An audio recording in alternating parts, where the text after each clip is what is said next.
So I was just saying, there's a little glare off this windshield because the sun is kind of right at the car. But what I do is I periodically look at this. My dad used to do it with his Impala. But what I do is I check certain things and I go through this little menu.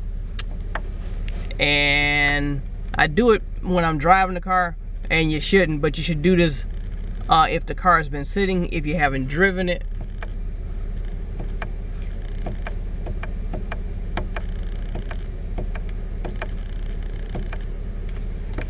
You should check this menu because it's a little bit different than a G6, but you should still check it anyway to see if anything, just, you know, like you need to take a look at it.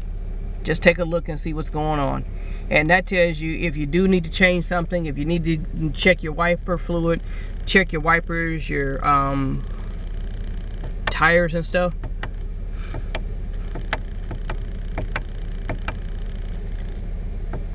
And that way you kind of can see what's going on. Okay, so I look at my tire pressure and my oil percentage left on here. That's the one thing I'm going to be looking at. And as I say, it's a good idea just to pay attention to things, because you know these cars, they can be expensive if you know, it can cost you a lot. And the smart thing I did is when I first got it, I had the tires, not the tires, but I had the front brakes and a battery put in, and then later on I had the brakes done, the front and rear brakes, a tune-up, and certain other things that needed to be replaced, because the owner of the car probably just drove it and knowing they were going to get rid of it. Okay, so the thing is, when you know that a person didn't do that, okay, it's a good idea to do that, because even after I had the front brakes and the battery and the oil and filter done, I still went on and had the tune-up done, and you know, and then my mechanic told me, he says, you need you have 3 seals on here that need to be replaced, or you know, oil and gasket valve seals or whatever to the oil, to the engine, okay, and the oil pan. So those gaskets and seal, I had that done.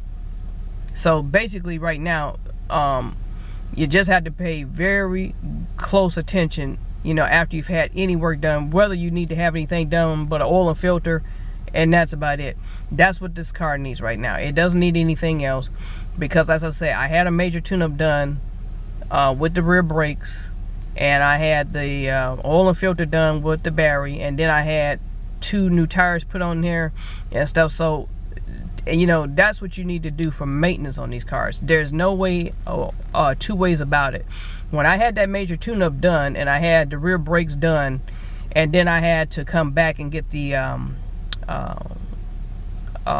seals for the gasket to the engine replaced, you know, that was pretty much it. So I said, so anything else outside of that would probably be like a sensor. You don't know if a sensor is going to go. It may not do it right now. It may not act up.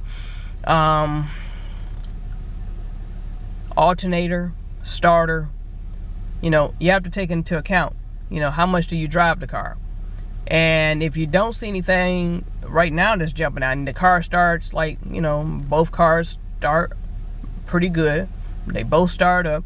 So if you get any indication that something's the matter when you go to start the car, you know, that, and don't take the advice of people who say not to let the car warm up. That's a bunch of bull. Anybody who tells you to not do that to these cars, they are full of bull. So what I'm telling you is this: let the car run for a few minutes. Okay, so this is not the winter time of Cleveland yet. Okay, but it's a good idea to do it now, because I said this car has been sitting about a week.